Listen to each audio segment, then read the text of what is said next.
This week on Free for Friday, it's Blaxploitation. Blaxploitation is a portmanteau of black and exploitation. These were often low-budget, independent films aimed largely at black audiences. Unlike a lot of films at the time, they often had anti-heroes in the form of pimps, gangsters, hustlers, and prostitutes.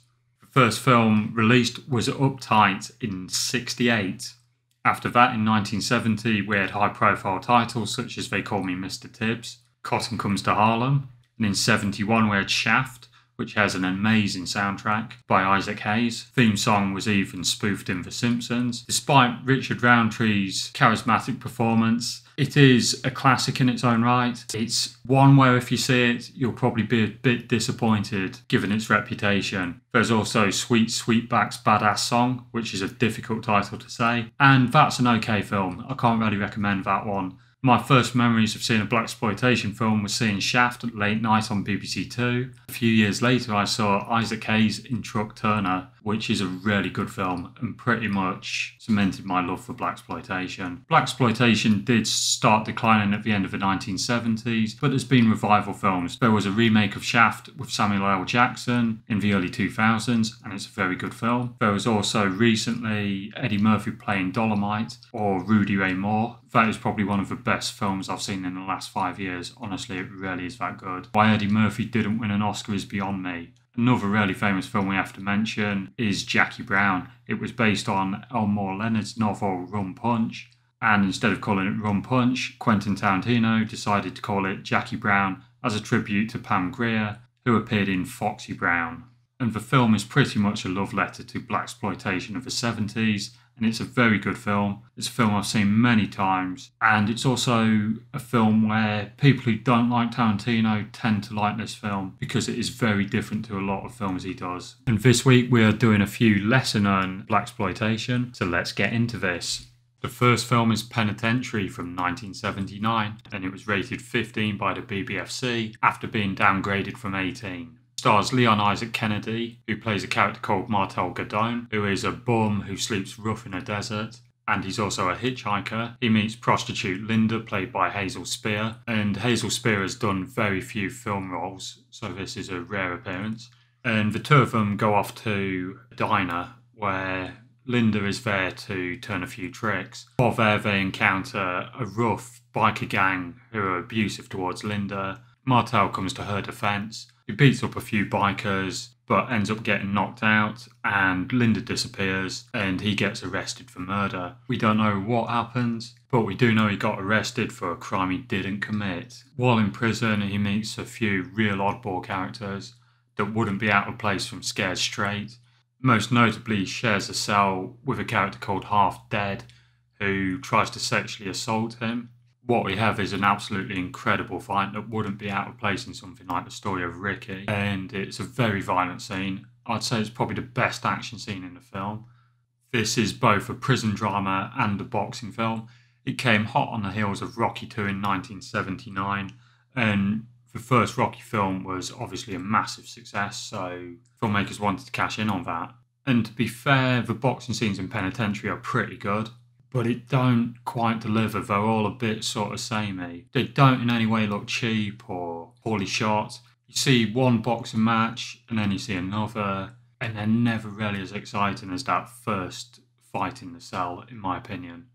The film is very violent. It's quite exciting.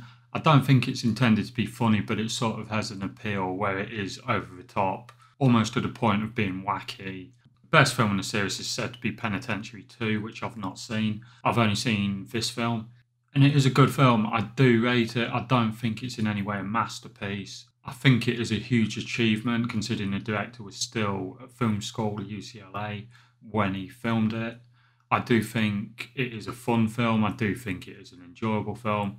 I do think in some ways it is a timeless film. The theme of, well, the underdog, like in Rocky, basically being up against everything. In this case, prison inmates, the legal system, corrupt police officers, you name it, he's against it, as well as being double-crossed. It is actually a much more intelligent film than people might give it credit for, Black Shampoo came out all the way back in 1976 and it was directed by Graydon Clark. Graydon Clark wanted to do something other than the usual blaxploitation films, so he decided to do a sex comedy. You get no surprises for guessing that it's based off the Hal Ashby film Shampoo, which starred Warren Beatty and a few other people who went on to be household names, such as Goldie Hawn and Carrie Fisher. Even if sex comedy to you sounds like it's going to be crap, like the Confessions of a Window Cleaner type films, don't think that. It's actually a very well scripted, very well directed, and also very fun film. Black Shampoo stars John Daniels as the hairdresser Mr. Jonathan. He goes around cutting women's hair, and when I say cutting women's hair, I mean fucking them senseless. A new receptionist starts working at the hair salon, and her ex-boyfriend wants her back.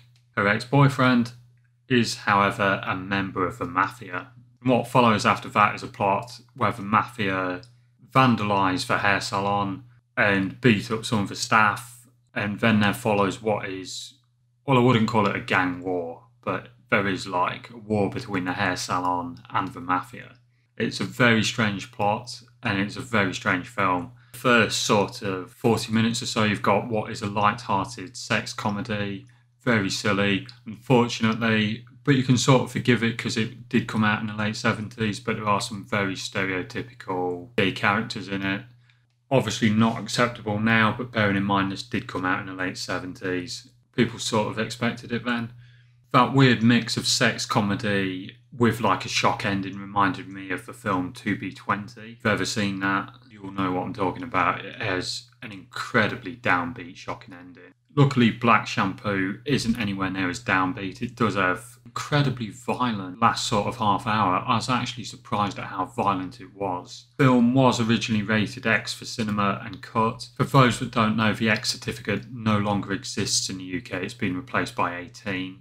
The film hasn't had a subsequent release since the cinema release, but I suspect if it was re-rated today it'd probably be 18. So you've got this weird mix of sex comedy and violent action film, and don't quite work for me, it don't quite gel together as well as it does feel like two separate movies. But that said, Graydon Clark, I mean, he's always been a bit of a B-movie director, but he does give it his all, and it is, I'd say, an enjoyable film in some ways. I could understand it if people saw it and they thought it was boring. It's also the lowest rated film on this list on IMDb and also by critics, but it's in no way a bad film. I actually found it much more enjoyable than I thought it was. I was expecting like the absolute pits. I was expecting something worse than Adventures of a Private Eye. I was expecting the absolute depths of sex comedy loadum, but what I got is actually a pretty decent film. Last but not least, it's JD's Revenge, also known as the reincarnation of J.D. Walker. It came out in 1976. It was directed by Arthur Marks, who directed blaxploitation classics such as Friday Foster and Bucktown. He also directed Linda Lovelace for President, also known as Hot Neon, which is a terrible, terrible film. It is absolute dog shit. Luckily, JD's Revenge is actually a very good film. The plot involves a young law student who gets possessed by a gangster from 1942 after he gets hypnotised. And what you have is a really interesting clash between the aspirational, quite meek, possibly even middle-class law student and this gangster who's basically a really nasty piece of work, who is a rapist, a murderer and a violent man. And what we see is the young law student act violent and out of character and mean towards women. Quite an interesting contrast. There was a lot of films which were Exorcist based, following the success of The Exorcist with Linda Blair. In blaxploitation terms, we had Abby, also known as the Black Exorcist, which isn't as good as this. It's actually, I wouldn't say it's a poor film, but it's a very, very mediocre film. JD's Revenge is actually a much more interesting film. But I'd say it's mainly a ghost story and crime drama more than anything. It's got, as I say, some quite horrific scenes. It was rated 18, rightfully so. As always on Free for Friday, also known as the Friday Threesome, we have to rate and rank them. This week we're doing best to worst. So the best is, if there is ever any doubt, it's JD's Revenge. A weird mix of ghost story, action film, gangster crime drama, and also the most serious film on this list. There's a social commentary on stereotypes and it plays with them beautifully. Glyn Turman, who you might know from Ma Rainey's Black Bottom most recently, puts in an incredible performance as Isaac, where he's absolutely superb, managing to portray sort of the sensitive, nice guy next door and the complete bastard. Not every actor can do that, it's actually quite difficult, and he does it absolutely brilliantly. Proof of his acting talent is that he's actually gone on to do a lot of roles since. People say, oh yeah, it's a blaxploitation ghost story or it's a possession film. People are like, yeah, I'm not really that interested, but do give it a chance. It is a lot better than you may expect. So second, or the middle ranking, is Penitentiary. A fun, slightly ridiculous, well I say slightly, in places very ridiculous, prison film with a boxing drama mixed in. As I've said before, the boxing scenes weren't really that exciting. The acting is very good. The direction's also very good. Soundtrack's pretty decent, nothing special in my opinion.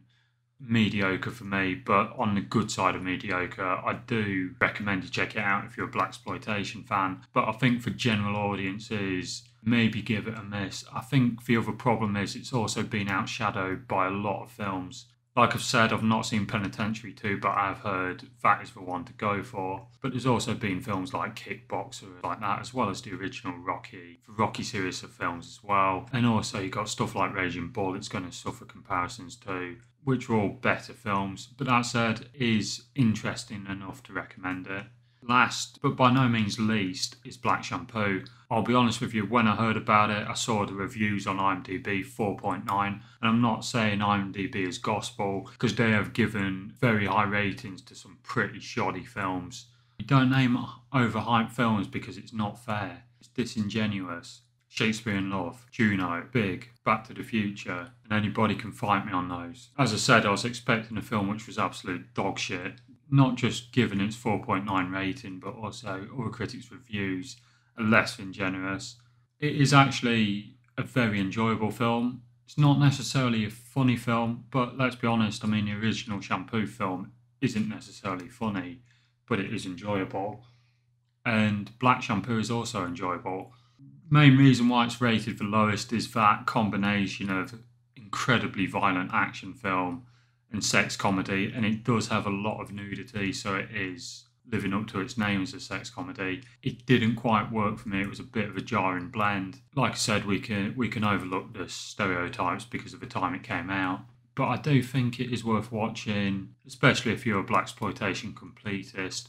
Don't overlook it. Don't let it pass you by. Better than mediocre, but it's not brilliant. As always, thanks for watching, and if you've enjoyed this, hopefully there'll be another Free for Friday next week or a review.